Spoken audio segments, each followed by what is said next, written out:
welcome to the sew along for the Madalynne Simplicity 3085, a lingerie and corset inspired dress, as well as skirt and top set, or a skirt and top separates, as some of my students have made. Hello, I'm Maddie from Madalynne Intimates, and I am a lingerie sewing teacher, pattern designer, and custom bra maker. If you're into anything DIY lingerie, be sure to check out my other videos, and if you like them, hit that subscribe button and like button. In this sew along series, I'm going to be going over what fabrics you need, what trims you need, what fabrics you need for which pattern pieces, as well as all sewing steps. What I won't be going over is fit alterations, but what I will be going over is how to find your size and how to find your underwire, which is super important and very helpful. So let's get started.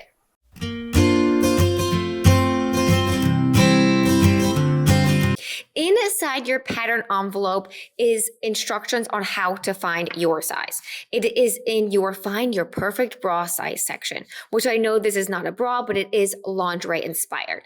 The first chart that you want to look at is the band size, not the bra size, the band size. To find your band size, you are going to measure directly underneath your bust, which is your rib cage.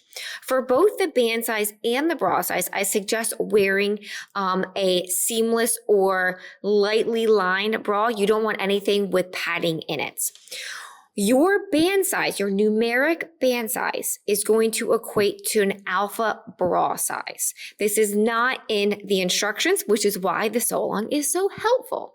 So if you measure a band size of 28, you are going to cut an extra small. If you measure a band size of 30, you are going to cut a small.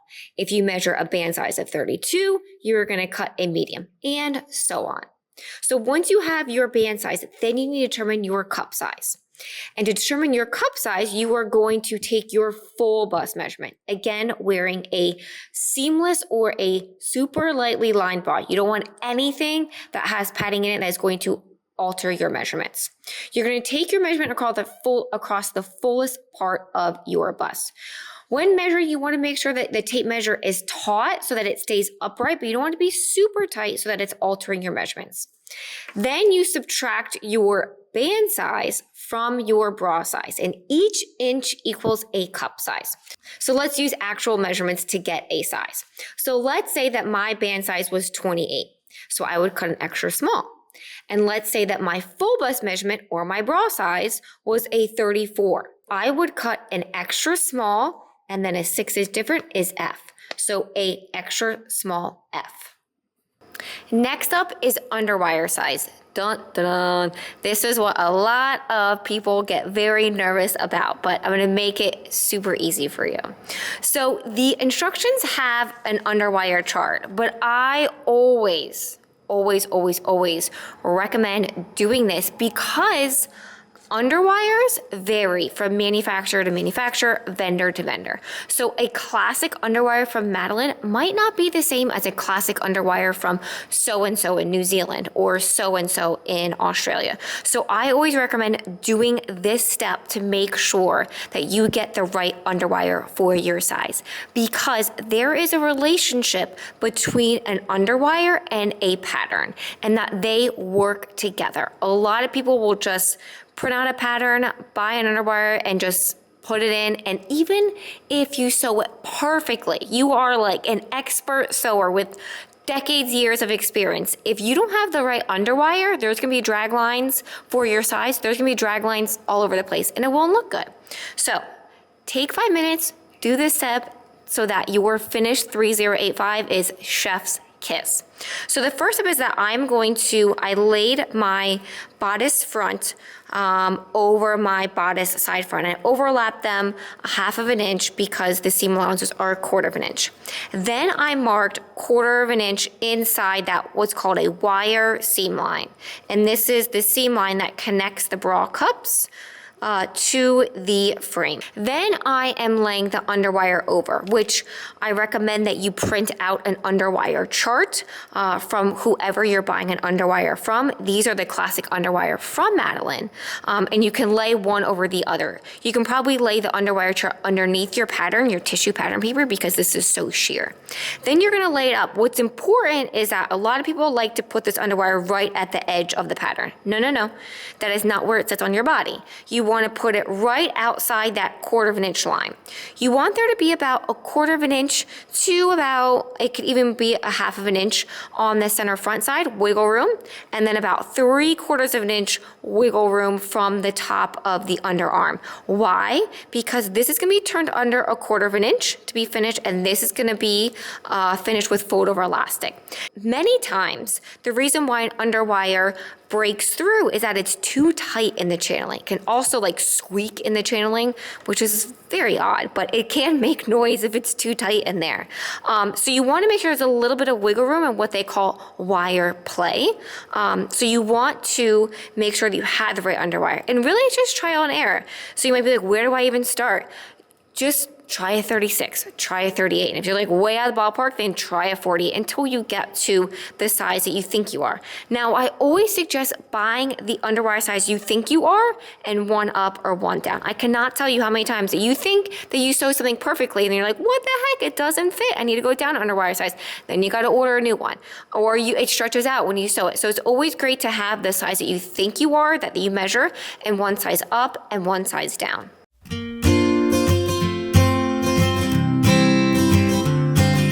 Now let's get to the fabrics. I'm gonna show you what pattern pieces you should have cut out and what fabrics you should cut out for which pattern pieces. It looks like a lot, and it is, but I'm gonna break it down for you so that it is very understandable. Now, before I get into all of that, I wanna call out something that is so important, so important, is that the front of the dress, meaning the frame, the cups, the foam cups as well, should be non-stretch. The back band pattern pieces should be stretch. That is so important because if you make the entire bodice out of non-stretch fabrics, you will not fit for the size that you cut. I guarantee that. So it's so important that this back band is made out of stretch fabrics and that the front frame is non-stretch. Now you may be thinking, wow, your contrast fabric or your fabric is laying so nicely over your lining fabric. How did you do that? So before I cut out all of these fabrics for the bra cups, for the frame, for the back bands, I use my BFF in lingerie sewing. And I think this is so helpful if you're new to lingerie sewing or bra making, is that I use Otis 505 spray adhesive. I should be a sponsor for this. There should be a pink can that is for Madalynne at this point. That is how much I use it. So I laid out my main fabric or my contrast fabric, whatever you want to call it, my lining fabric, and I spray in between. I pressed everything out, and then I laid my pattern pieces on top. So highly recommend you invest in this. It does gum up your cutting mat. It does not gum up your sewing machine. At least I have never had issues with it. But Dawn has a really good power wash that is really awesome after you cut out and spray. If you're really good at cleaning up after every time you cut out, it will keep your cutting mat nice and neat. One of my students also keeps dry clear bags, and she puts that over her cutting mat and then sprays it, doesn't really care, and then just throws that plastic away. Other people can use tracing paper just to keep their mat safe and not from getting sticky. First up is the frame.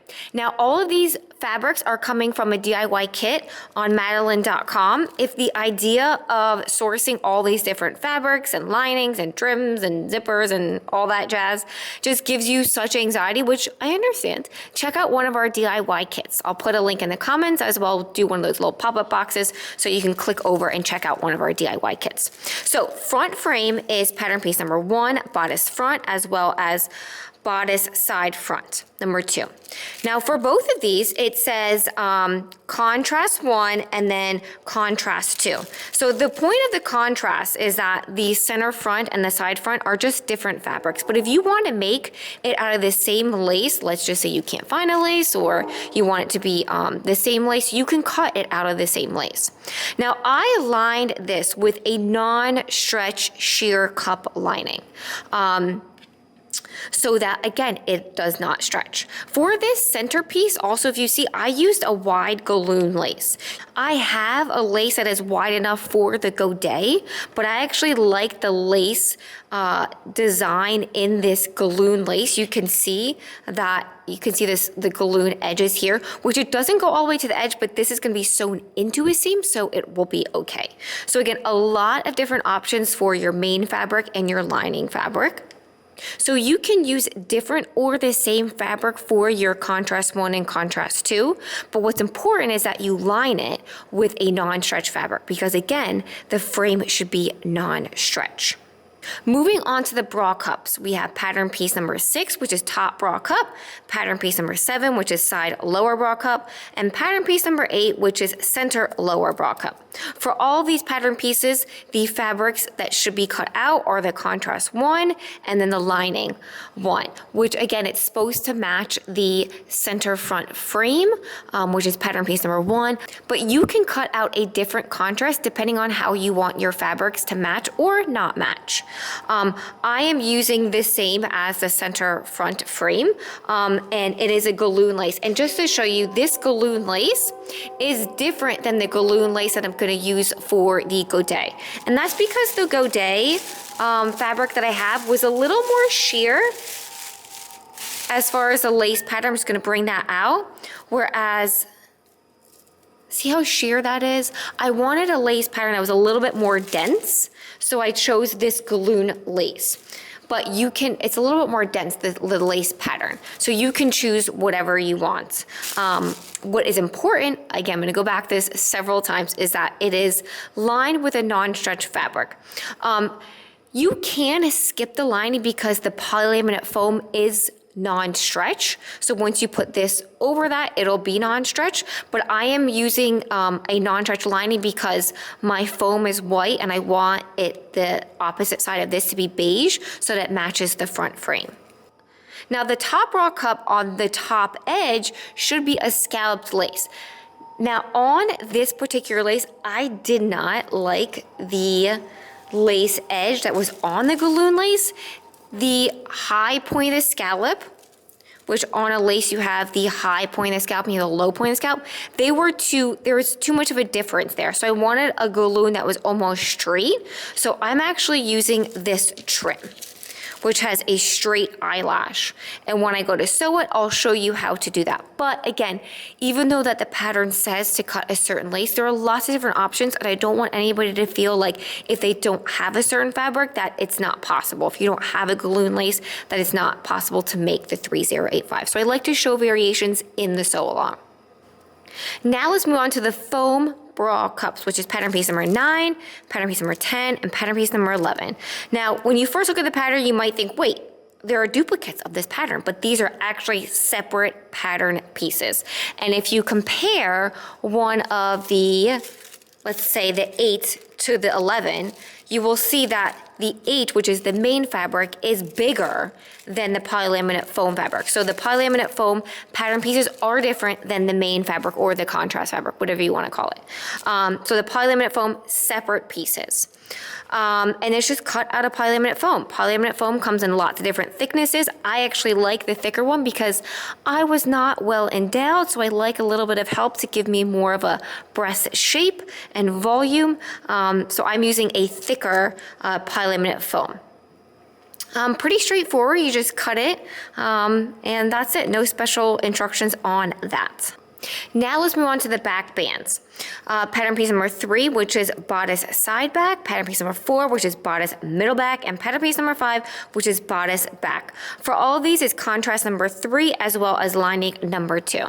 The thing that is most important is that the back band stretches. So I have lined this with a stretch mesh. The contrast 3, again, it can be lots of different variations. It could be, this is just a black stretch mesh. It can be the same lycra as your skirt. But what is most important is that these pattern pieces stretch. Last but certainly not least is the skirt. There is pattern piece number 12, which is skirt front, pattern piece number 13, which is skirt back, and pattern piece number 14, which is godet. The skirt front is cut on the fold, the skirt back is cut too. And for the godet, it is cut too. Now I have made the skirt front and the skirt back out of a lycra. Something to call out is that at the hem on the skirt front as well as the skirt back, I have cut those patterns a little bit wider. And that is because I received the question, I love the pattern, but is there a way to make the skirt less bodycon, meaning less fitted from the hips to the hem? So for this alteration, I simply cut the skirt front and the skirt back a little bit wider at the hem to just add a little bit more width to the hem so that it's less bodycon.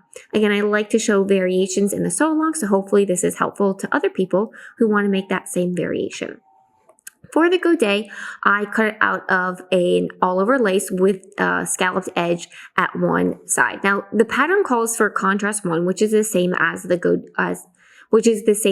front frame, but I chose, and this is a design choice, to use a different contrast lace or contrast 1 for the front bodice.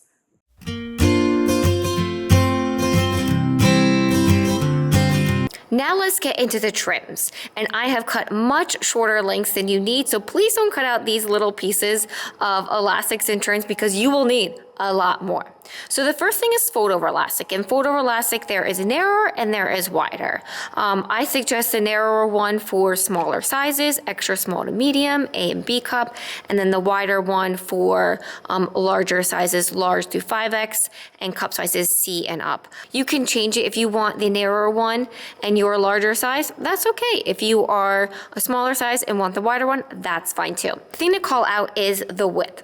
So this width flat is 3/4, but folded is 3/8. This elastic, the wider one, is 1 1/4 flat, but 5/8 of an inch or 3/4 folded. So it's always important to look at when you're purchasing it, whether it's in a DIY kit or by the yard, what the width is. Then you have a pair of underwires, which we already went through. We know that we need an underwire because I showed you how to pick one. The next thing is shoulder strap elastic. Again, there's a narrower one, which I don't have here, but I do have the wider one. I suggest wider for larger sizes, narrower for smaller sizes. The thing to keep in mind is that the rings and sliders that you use should match the width of your shoulder strap elastic. You also need underwire channeling as well as a velvet or a satin or a ribbon. I suggest, so on the pattern, you have your bra cups that are sewn into your frame. And on that seam, you use the bra channeling or the underwire channeling. And you might think if you come from a bra making background, if you've made bras, that all of these boning channels are underwire channeling. And they can be. But the thing is, underwire channeling is a lot thicker than like a ribbon. So it can get really thick if you have all of these as underwire channeling. So I suggest using a flatter or a not as bulky trim, and this is just a velvet ribbon that you can get so many places. Again, it's just very thin so that when you have all of them crisscrossing over each other, it reduces bulk. Now, when you choose this trim, whatever you choose, you want to make sure that you choose a boning that is less the width, because you don't want a boning that is wider because it will not fit inside. So if you choose a 1/2 inch ribbon, choose a 3/8 of an inch boning. The sewable boning that is available at lots of hobby stores would be pretty close for this. You might have to cut it down in order to insert it inside. Next up is a wide band elastic, which so many options here. This connects the bodice to the skirt. Invisible zipper as well as a hook and eye tape. This is a longer hook and eye than your standard bra hook and eye, so you will need something that is longer than your average hook and eye that is sewn onto a bra.